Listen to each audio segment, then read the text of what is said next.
When Square Enix asked me to do a sponsored video for Marvel's Guardians of the Galaxy, I was like, but I've already played it, and I loved it, I really did. But now you're telling me I get to play it again on my RTX 30 Ti with ray tracing, DLSS, and every single stinking setting set to ultra? I was like, I guess I'll play it again. And I'm so glad I did.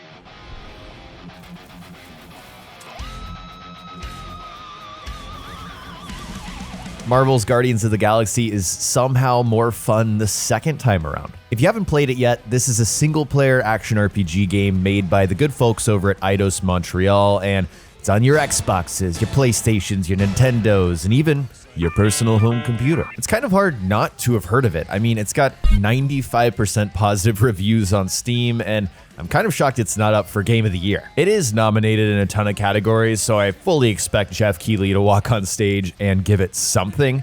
But anyways, I put it on my 100% verified absolute bangers of the year list the first time I finished it, before I even knew I was going to make this video. You get to play as Star-Lord, and of course, you're surrounded by Drax, Gamora, Rocket, and Groot. As Star-Lord, you get to call all of the shots when you're exploring the world, the universe, and when you're fighting weird alien creatures who definitely want to eat you. You even get to play as Star-Lord as a kid and explore what I think is the most realistic kid's bedroom ever made in a video game. And if you're wondering, oh, is this just the same story from the movies? Good news, it's not. You get to solve the mysteries of the universe, such as who keeps leaving the refrigerator door open on the Milano? And what's up with these Universal Church of Truth guys? They look really weird. Seriously though, who keeps doing this? This game takes all of the humor and personality from the movies and tells a new story in a way that actually works. Drax doesn't get sarcasm. What does killing two birds with one stone signify? Rocket is a loose cannon. You sons of dogs! Scut-busting ass! I am not familiar with these words. And Groot is, well, Groot. And Gamora, well, she's the most dangerous woman in the galaxy. Do you value your life? There's those ooey gooey moments where the team gets closer together by surviving against impossible odds, but most of the time, they're at each other's throats. This is also one of those games where you meet a ton of new characters that you didn't really know before, and surprisingly, they're all compelling, like you actually care about them. Some of my favorites are the Nova Corps cadet Nikki Gold. She's a kid, she's in over her head, but she and Peter get along really well because he's basically a big kid. Then you've got Lady Hellbender, this monster collector who Drax is totally obsessed with. I believe she is flirting with me. There's a ton more returning characters and new ones, but I feel like sharing them in this video would just be spoiling it. And of course, there's the music. If you're like me, then you spent an ungodly amount of time listening to the soundtrack from the movies. The game, though, it might even have a better soundtrack, and you hear a lot of it in cutscenes, but also in combat. When you build up a meter, you get these huddle up scenes, which are basically pep talks that Star-Lord gives that boosts everyone's damage and cooldowns. Then you get to unleash carnage for like 30 seconds while classic 80s tracks and even an original rock album made for the game plays in the background. It's such a cool moment every time that I can't help but get a big dumb smile on my face every time this happens. If you're a Marvel fan, there's plenty of goodies to find out in the world in the form of outfits, which you can go to the pause menu and swap in and out whenever you want. You get some really cool armor towards the end of the game, which again, I'm not going to show you guys, but I found this really cool Groot skin, which made total sense for the story choice that I made. And I also got some armor for Drax. I haven't even talked about the best part of this game, and to me, that's the way that it looks. When I first got my 3080, I booted up tons of games to test how good they look, and I kid you not, Guardians looks the best of them all. It's no contest. I don't know what sort of witchcraft Eidos-Montréal cooked up, but something about the art design mixed with the technical state of this game, it produces something that is amazing to look at for the entire time. It's like my eyes truly never got over how stupidly good this game looks. Throughout the story, you're bouncing from planet to planet as you progress, and each new location is just bursting with flavor and personality. Nowhere is probably my favorite location in the game just because it has this huge market area where you get lost. You wander around and talk to all these alien creatures, and there's so many times I caught myself stopping just to stare at this place. I also love the area where you get to walk up to Lady Hellbender's fortress. It's such a cool set piece, and the art design here, yeah, it's insanely unique. You never go to multiple locations and see the same stuff. The amount of time I spent just walking around the Milano, the Guardian spaceship,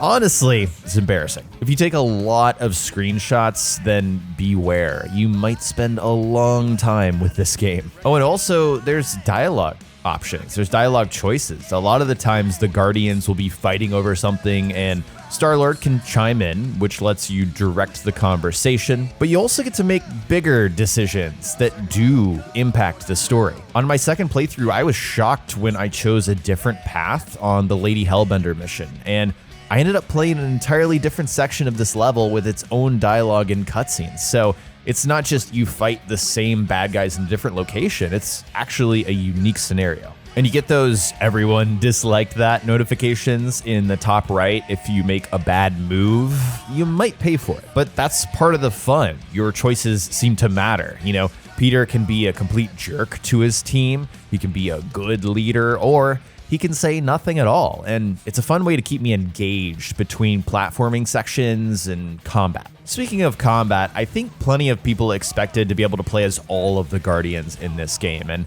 I'll be honest, I wanted that too, but a few hours in, I realized what they were going for, and I just think it works. Because this really is a Star-Lord game. It's very similar to the movies. You're kind of at the center of everything, and you get to issue commands to all of your teammates. So it turns into this tactical experience while letting you do some damage too. Every Guardian has a strength, a bunch of abilities, and of course they have a weakness, and over time, you get to learn new skills that combo up with the other ones to deliver the most damage. You also might be wondering, this is a single-player game, how long is it? So it took me around 15 to 20 hours to play Guardians each time I played it, and yeah, there are different choices to be made each time you get through. I also spent a lot of time searching around this world because it's so pretty, looking for upgrade materials and outfits, but I'm pretty sure I didn't find everything. There's also a New Game Plus mode, so you can keep all of your skills from the very start and play again with new outfits, and you can make new choices. That's always the question, right? With a single player game, people wonder how long they can play it and if they can replay it. For me, this feels like a premium single-player experience where you're gonna enjoy it if you want to play it again, especially if you care about seeing all of the different choices that you can make. Humor is something that's very risky in a video game to me, because if it's not funny and you're telling the same kinds of jokes for dozens of hours, then it could end up ruining the whole thing. Luckily, the writing here it's just great. I mean, the bickering between the Guardians and the scripted cutscenes. Gardeners of the Galaxy? No. They're genuinely hilarious. I'm laughing even though I've already seen this stuff once. I mean, listen to Drax. The small, ugly one is clearly the correct choice. He's cruel, sadistic, and his soul is filthy and filled with rage. His deadpan delivery, it's just so well done here. I mean, the voice actors they chose for every character, they're perfect. Not only do they match the characters, they feel unique to the MCU counterparts at the same time. And these characters, they do evolve over time. Of course, that's hard to express in a video. You kind of have to play it to see what I mean. The only parts of this game I didn't love are the looting for components and the scanning. I don't know, I was expecting something a little more unique from these, just because the rest of the game blew me away. After a while, you get used to this stuff. We've all looted in video games before, so I'm not knocking it for that. But after a while, it kind of felt like a drag trying to explore every single nook and cranny to find these random glowy things so I could upgrade Star-Lord. I don't know, I wish there was something different here. And I just have to praise this game for its pacing, guys. It's non-stop. The story just keeps on going. There's zero filler time, and everything you seem to do matters. 1 minute you're in a cutscene making dialogue choices, the next you're in a combat sequence, the next you're platforming. The next, you come across a huge, massive boss that offers up this battle that you're just not gonna forget, you know? The conversations, the optional stuff, even the flashbacks, which tend to feel like a waste of time in other games, I'll be honest, but not in this one. They have a lot of heart, and thanks to the mocap and the writing and the animation, I ended up caring about this story a lot more than most of the games that I play. I think I enjoyed my time with Guardians so much because of the type of game that it is and the quality of the experience. This is a linear, single-player action-adventure video game, guys. There's no battle passes, no loot boxes, no microtransactions, no crap, period. It's just like it used to be back in the day when you asked your mom to bring you to GameStop after school to buy that new game with your extra lunch money. You pay the money, you get a full video game. No one's drip feeding content like a guinea pig, you know? No one's telling you to keep playing after you're done with it. Nothing's missing from this experience. It's not getting patched in later. Like, this is it. It's a video game that respects your time in its quality, but also in its form. And it's a game, an experience that reminded me why I play video games in the first place. It's just flat out fun, and it knows it. It's always a good sign when I play a game for a second time, and I love it even more. So yeah, guys, if you want to grab Guardians for yourself, check the link in the description below. Yeah, I highly recommend it. I'm pretty sure this is going to be up for my game of the year, you know, towards the end of the year in a couple of weeks now. Big thanks again to Square Enix for sponsoring this video. If you guys enjoyed this one, if you're not already, make sure you're subbed to the channel. Give me a like, give me a click of the notification bell so you don't miss my next video. Thank you so much for watching, and I'll talk to you next time. I'm okay. Ha! Almost made yourself a very late war casualty. You know, I like this. This is fun. The three of us hanging out, just like when we started this gig, before you-know-who joined us. I do not hate everybody.